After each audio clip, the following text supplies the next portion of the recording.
अस्सलामुअलैकुम। क्या आप जानते हैं कि दुनिया के बड़े बड़े करप्ट लोग अपना पैसा स्विस बैंक में ही क्यों रखते हैं?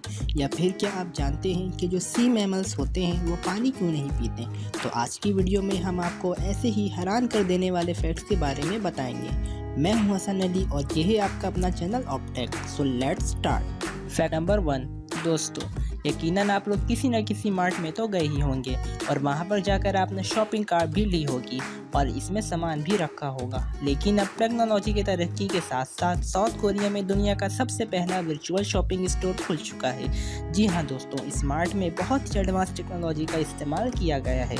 मार्ट की सबसे बड़ी बात यह है कि आपको उधर जाकर सामान उठाने की ज़रूरत नहीं पड़ेगी, बल्कि उस मार्ट में आपके सामने असल सामान रखने के बजाय तस्वीरें लगाई गई हैं, जिस पे क्लिक करने पे आपके अकाउंट में वो चीज़ें जमा होती रहेंगी।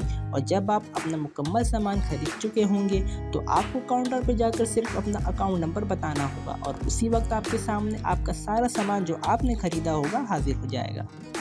तो दोस्तों, दुनिया के बड़े बड़े करप्ट लोग अपना पैसा स्विस बैंक में ही क्यों रखते हैं? ये तो आपको मालूम ही होगा कि स्विस बैंक दुनिया का सबसे बड़ा बैंक माना जाता है।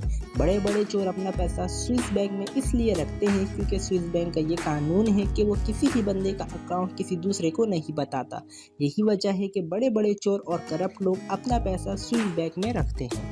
Fact number 3। दोस्तों, ये फैक्ट बहुत ही इंटरेस्टिंग होने वाला है। जो सी मैमल्स होते हैं यानी डॉल्फिन्स वगैरह, वो पानी नहीं पीते। जी हाँ दोस्तों, आपने बिल्कुल सही सुना, सी मैमल्स पानी नहीं पीते। अब आप ये सोच रहे होंगे कि पानी के अंदर रहते हुए भी पानी नहीं पीते, क्योंकि ये अपनी खुराक खाते हैं तो इसके बाद इनके पेट में ब्रेकिंग प्रोसेस होता है।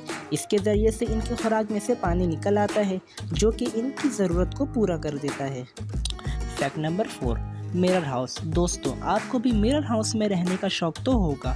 ये हाउस बहुत कम लोग ही बनाते हैं। अगर किसी को जंगलों में रहने का दिल करता है तो वो लोग जंगल में रहने के लिए मिरर हाउस बनाते हैं। मिरर हाउस कुछ इस तरह का होता है। इस हाउस में सराउंडिंग वाला सीन दिखता है तो इसके लिए वो काइंड ऑफ डेमो फ्लैश हो जाता है, यानी कि वहाँ कोई हो ही ना। और आज का फाइनल फैक्ट नंबर 5। ये तो आप जानते ही होंगे कि जब ज़लज़ला आता है तो बहुत से लोग ज़मीन के अंदर दब जाते हैं और बहुत सी बिल्डिंग्स भी गिर जाती हैं। लेकिन दोस्तों, क्या आपको मालूम है कि जो लोग ज़लज़ला के दौरान ज़मीन के अंदर दब जाते हैं तो इन्हें कैसे निकाला जाता है? दोस्तों, इसके बारे में अमेजिंग फैक्ट ये है कि टेक्नोलॉजी में तरक्की के साथ साथ अब ऐसी डिवाइस आ चुकी है जो ज़मीन के 20 से 30 फुट अंदर इंसान को ढूंढ लेती है। और ये थी आज की वीडियो। अगर आपको हमारी ये वीडियो अच्छी लगी हो तो इसे लाइक कीजिए, हमारा चैनल सब्सक्राइब कीजिए और वीडियो को ज़्यादा से ज़्यादा लोगों तक शेयर कीजिए। शुक्रिया।